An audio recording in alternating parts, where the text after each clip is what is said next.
Assalomu alaykum, hurmatli ustozlar. Bugun men ustozingiz Ahmedova Gulchehra.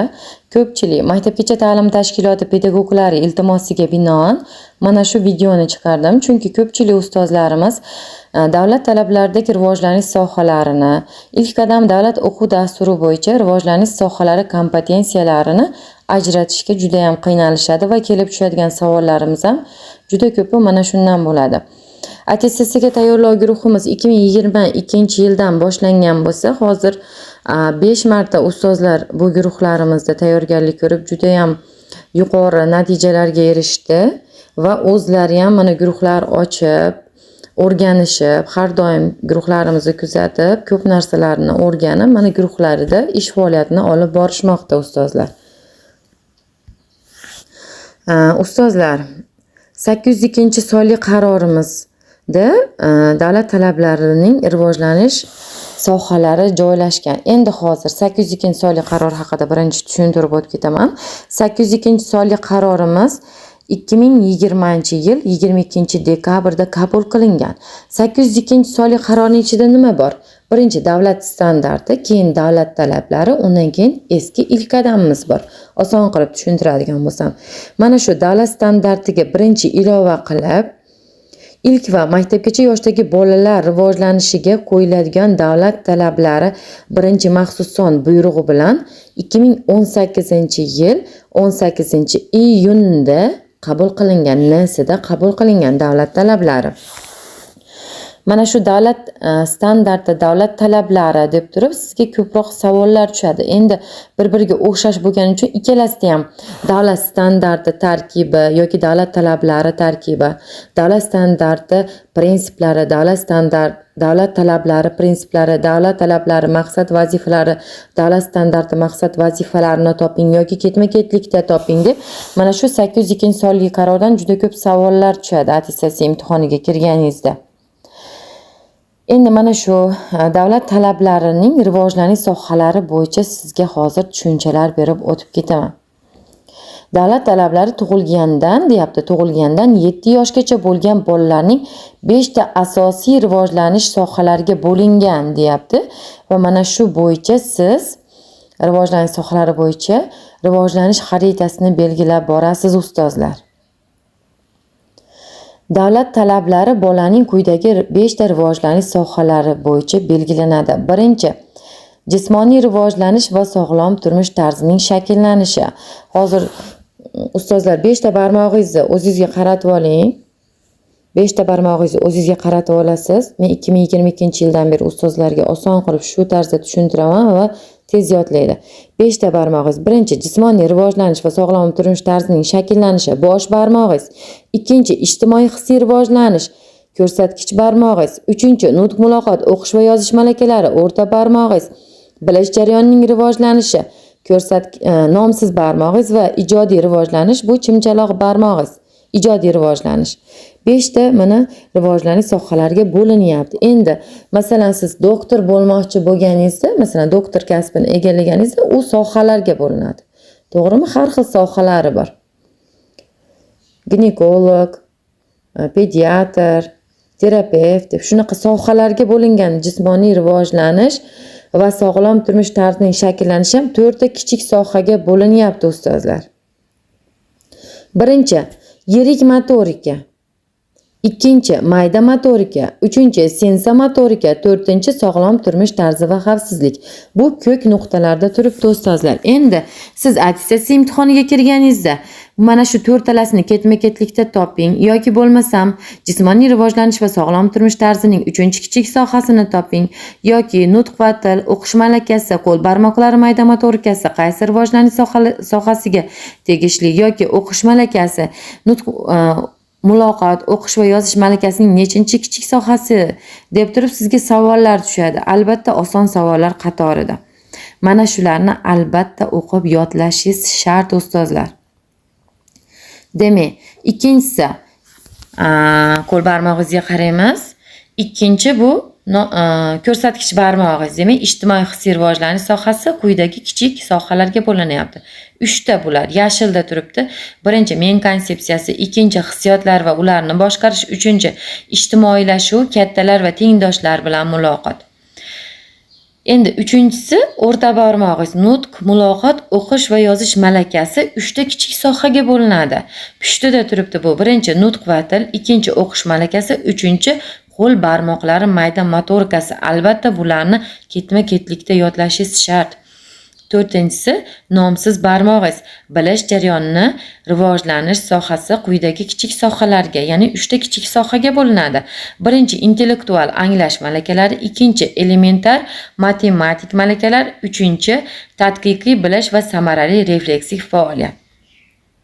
Endi chimchaloq barmog'ingiz ijodiy rivojlanish esa 2 ta kichik sohaga bo'linyapti. Birinchi dunyoni badiiy tasavvur etish, ikkinchi badiiy ijodiy qobiliyatlar. Endi birinchi bosh barmog'ingiz jismoniy rivojlanish 4 ga, ikkinchi ijtimoiy hissiy rivojlanish 3 ga, nutq va tilam bilisham 3 ga bo'linadi va oxirgi ijodiy rivojlanish 2 ga bo'linadi. Bularni ketma-ketlikda albatta yodlab olishga harakat qiling. Endi mana shu 802-sonli qarorimiz ichida eski ilk qadamimiz bor. Eski ilk qadamimiz davlat standartiga 2-yil ilova qilib 2018-yil 7-iyulda 4-sonli hay'at yig'ilishi bilan qabul qilingan. Endi buni 5-bobida maktabgacha yoshdagi bolaning kompetensiyalari deb turib, maktabgacha yoshdagi 6-7 yosh bolaning umumiy muhim kompetensiyalari deb qo'yilgan. Endi bu yerda ustozlar 6-7 yosh bolani o'zini aytmayapti, masalan, tayyorlov guruhi deb tushunadi ko'pchilik ustozlarimiz. Bu deyapti, maktabgacha ta'lim tashkilotiga kirib, 6-7 yoshga yetgunga qadar mana shularni egallash kerak deyilgan. Mana shu kompetensiyalarga ega bo'lish kerak deyilyapti. Bu bola mana shu kompetensiyalarni egallasin deyapti.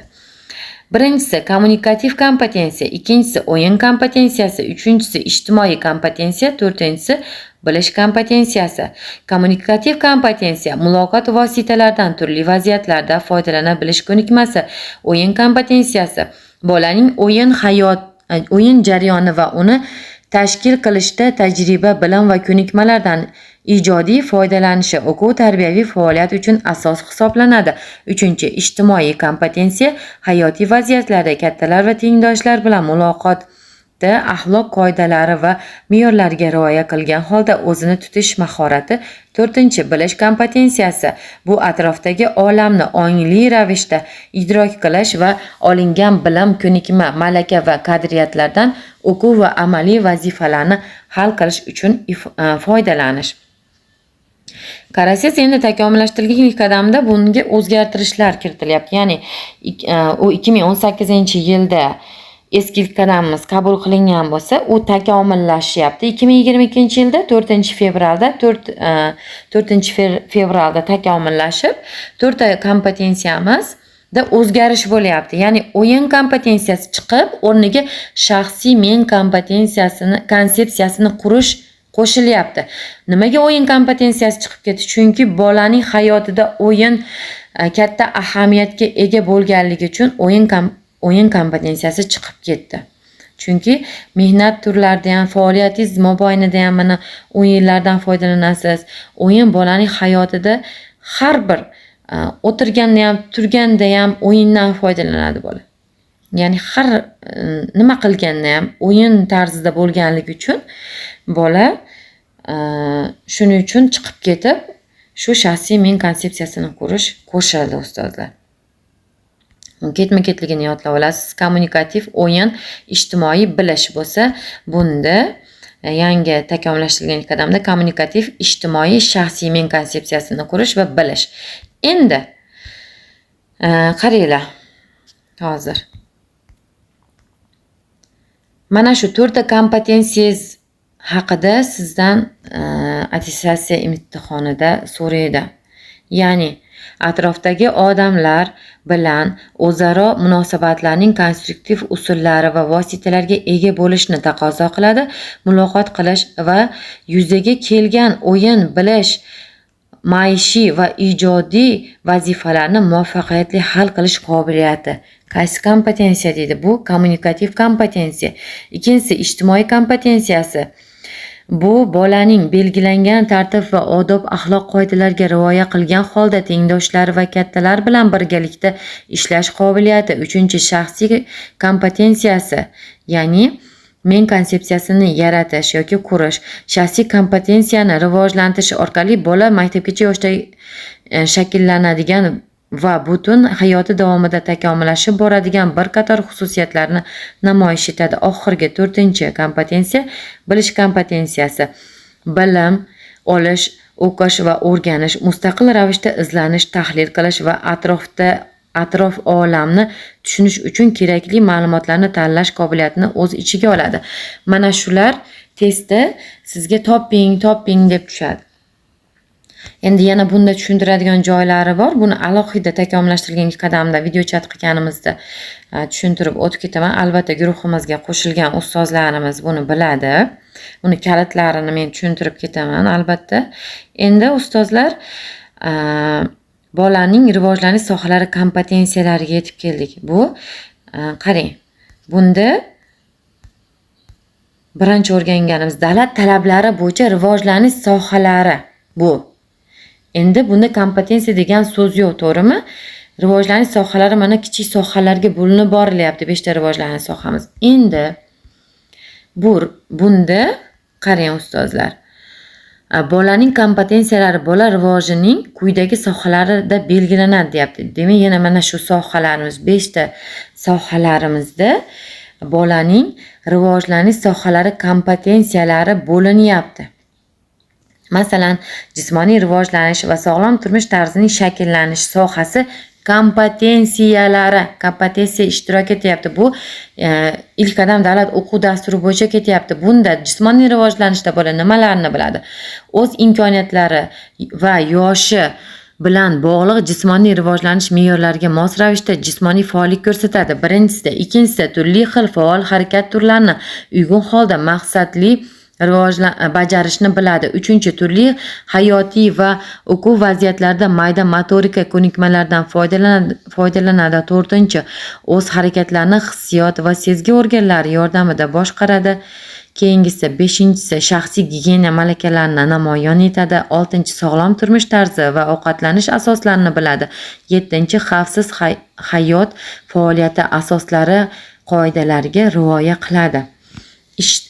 Ijtimoiy hissiy rivojlanish sohasi kompetensiyasida 5 taga bo'linadi. Nutq muloqotda 8 taga bo'linadi takomillashtirilgan ilk qadam bo'yicha. Keyingisi bilishda ham 7 taga bo'linadi. Ijodiy rivojlanishda 5 taga bo'linadi. Buni ichidagini yaxshilab o'qib yodlaysiz. Chunki mana shu ichidagilarni qaysi birda, masalan, aytadi sizga qiyinroq qilib beradigan bo'lsa, makon, shakl va vaqtga mos ravishda ish tutadi. O'quv va hayotiy faoliyat uchun axborotni mustaqil topadi va qo'llaydi.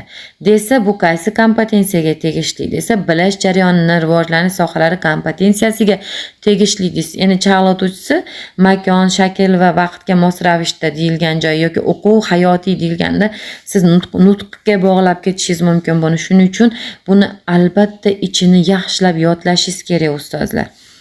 Endi yana bittasi mana bu 802-sonli qarordagi eski ilk qadamimizda bu. Mana shundan ham tushib qolishi mumkin-da, chalkashtirib sizga.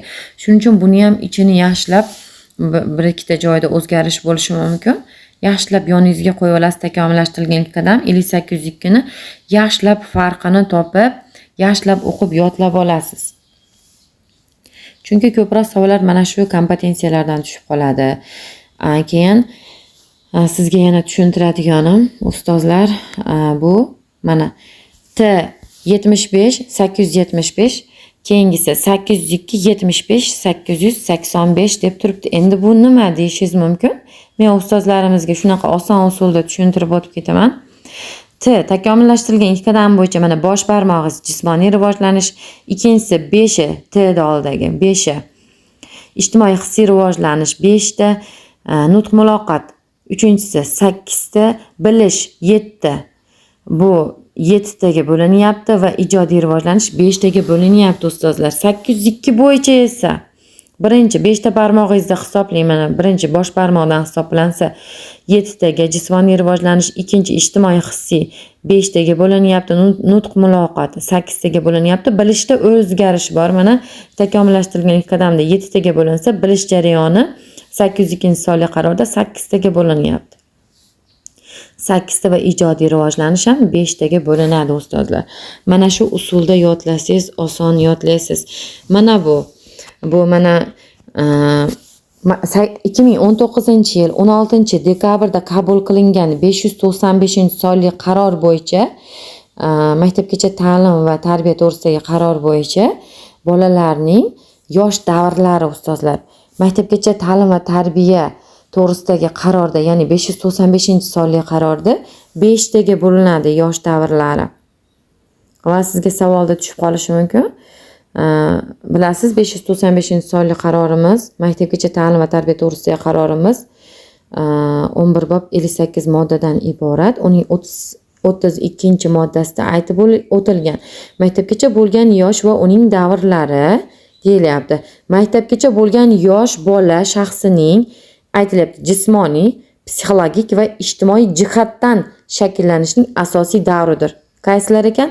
Jismoniy, psixologik va ijtimoiy jihatdan shakllanishining asosiy davridir deyilyapti va ularning yosh davrlari 5 taga bo'liniryapti. Birinchi go'daklik, tug'ilgandan 1 yoshgacha, keyin ikkinchi ilk bolalik 1 yoshdan 3 yoshgacha, uchinchi maktabgacha bo'lgan kichik yosh 3 yoshdan 4 yoshgacha va keyingi 4-inchisi maktabgacha bo'lgan o'rtacha yosh 4 yoshdan 5 yoshgacha, 5-inchisi maktabgacha bo'lgan katta yosh 5 yoshdan 7 yoshgacha davrlarga bo'linyapti. Bular ham mana sizga mana hamma qonun qarorlari bo'yicha sizga attestatsiyaga tayyorlov guruhimizda o'rgatiladi. Hozir bu videoda qisqacha tushuntirishlar olib borilyapti farqlanmayotgan ustozlarimiz uchun.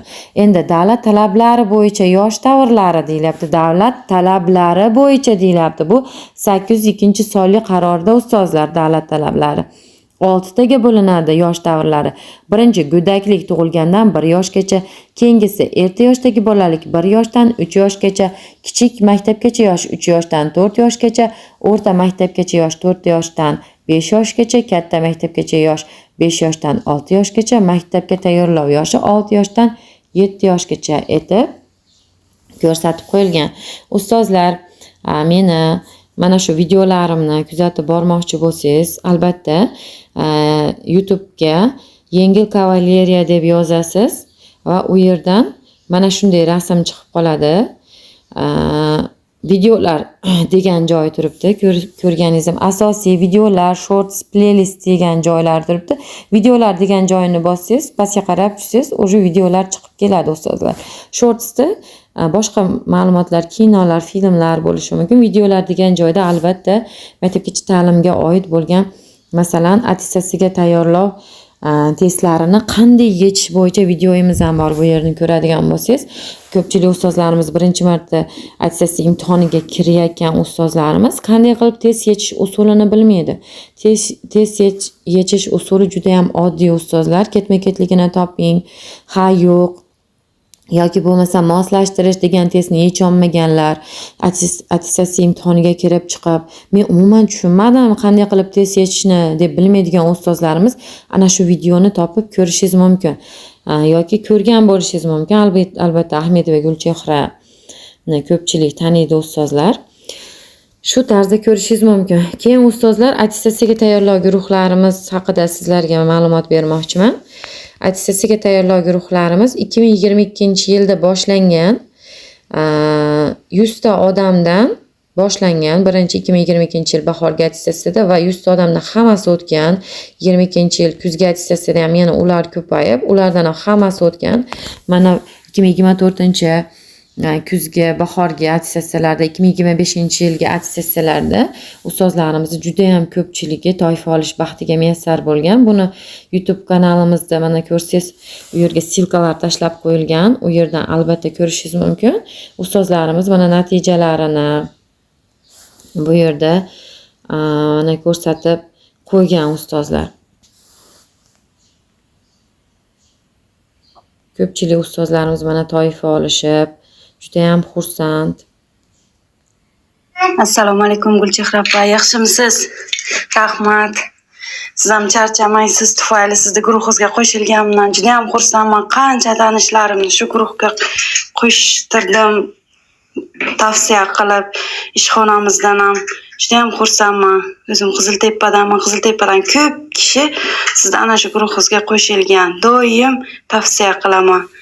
Bu safar ham nasib etsa sizni guruhingizga qo'shilib, oliy toifani olaman. Charchamaysiz ham, ishlaringizga omad. Mana ustozlar juda ham yuqori ballar bilan bu bahorgi attestatsiyaniki juda ham yuqori ballar bilan attestatsiya olish imkoniyatiga ega bo'lishdi. Albatta bularning ichida guruh ochganlar ham bor, ustozlarimiz. Va albatta shu guruh ochayotgan ustozlarimiz guruhlarimizni faoliyatlarimizni kuzatib, ko'p narsalarni o'rganib, o'zlarini shu o'rgatayotgan ustozlariga Assalomu alaykum ustozlar. Men ham o'tdim. Xudo xolasa birinchi toifaga savollar juda qiyin. savollarni ham aytib o'tib ketishadi. Bular nima guruhimizga jamlanadi ustozlar? Chunki nima guruhimizda 2022-yildan beri faoliyat olib kelayotgan ustozlarimiz, faoliyat yuritib borayotgan ustozlarimiz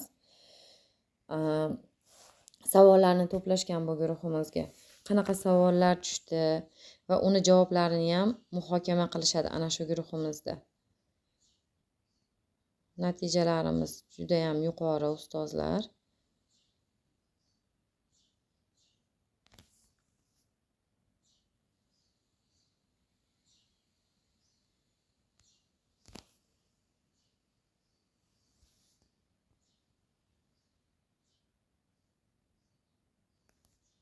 Hozir ochilmayapti internet.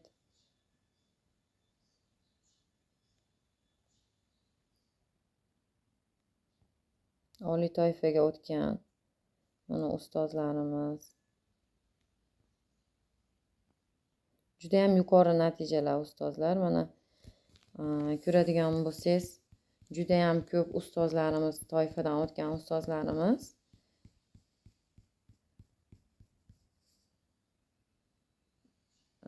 Bahorgi 2024-yildan boshlangan bu natijalar guruhimiz. Bahorgi attestatsiya, kuzgi attestatsiyadan o'tgan ustozlarimizniki.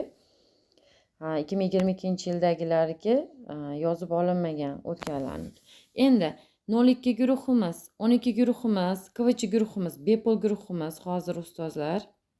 12 guruhimiz bepul test guruh, 02 guruhimizda juda ma'lumotlar ko'p. Uni fayllar bo'limiga kirsangiz, o'zingizga kerakli bo'lgan barcha ma'lumotlarni topishingiz mumkin.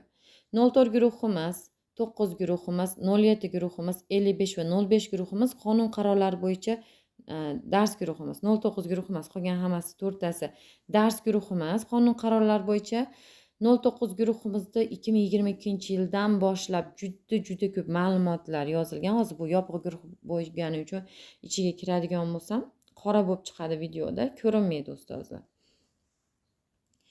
Keyin mana 07 guruhimizda ham qonun qarorlar, 04 guruhimizda ham qonun qarorlar, 05 guruhimizda ham qonun qarorlar bo'yicha darslarimiz, 55 guruhimiz bor. 55 guruhimiz bu pedmahorat guruhimiz ustozlar. Juda ko'p savollari tushdi bu guruhimizdagi ham pedmahorat bo'yicha ustozlarimizga. Keyin guruhlarimiz shunday tartibda o'tiladiki, ertalab chiqib ketasiz uyingizdan. Mana tarbiyachilarimiz, maktabgacha ta'lim tashkiloti pedagoglar. Kechki payt charchab kelasiz, o'qigani vaqtingiz yo'q. Keyin mana darslarimizni kirsangiz guruhlarimizda boshidan oxirigacha ovozida o'qib beriladi. Hafta oxirida buni o'qib tugatganingizdan keyin uni hafta oxirida uni video chati bo'ladi. Albatta video chati 1 soat, 1,5 soat, 2 soat mobaynida video chati sizga qanday qilib savollar tushishi mumkin, qanday sizga pedmahorat qilib shu savolni chiqarib berishi mumkin, sizga shu savolni qanday qilib qiyin qilib chiqarib berishi mumkin, moslashtirish qilib chiqarib berishi mumkin. Bu savollar sizga albatta video chatda tushuntirib beradi. Savollarning javoblari, kalitlari video chatlarimizda tushuntirib beriladi. Pedmahoratdan alohida video chat bo'ladi. Undan o'tilgan mavzu bo'yicha undan ham sizga tushuntirib beriladi. Pedmahoratdan ham. 09 guruhimizga kiradigan ustozlarimiz Masalan, elementar matematika darsini qanday o'tish, nutq o'stirish faoliyatini qanday o'tish, qog'oz turlari, yana boshqa narsalar hammasi mana shu guruhimizda jam. Keyin bu 09 guruhimizda video chatlarimiz, qonun qarorlari bo'yicha video chatlarimiz to'plab boriladi. Mana 2024-yil bahorgi attestatsiyadan boshlangan barcha video chatlarimiz 09 guruhimizda, 55 guruhimizda esa pedmahoratdan video chatlarimiz yozib boriladi bu guruhimizga. Pedmahoratdan albatta video chat usulida o'tiladi darsimiz. Qonun qarorlar hammasi o'qib beriladi ustozlar. Albatta guruhimizga qo'shiling. Atigi guruhimizda esa 2024-yil bahorgi attestatsiyadan boshlab tushgan savollar va ularning javoblari jamlangan nima guruhimiz bor. Bu guruhimizda aytib o'tganimdek, shu ustozlarimiz o'zlari yozgan, o'zlari tushgan savollarni shu guruhga to'plab borishadi. Qanaqa savol tushdi, uni javobi nima, shunaqa qiyinchiliklar bo'ldi. Xullas, muhokama guruhimiz bu guruhimiz. Albatta ustozlar, attestatsiya tayyorlov guruhimizga qo'shiling. Mana bu profilim Ahmedova Gulchehra deb chiqadi. Telegramga yozadigan bo'lsangiz, albatta sizga attestatsiyadan o'tishingizga yordam beraman. YouTube kanallarimizga obuna bo'ling, podpisatsiya tugmasini bosing ustozlar. E'tiboringiz uchun kattakon rahmat.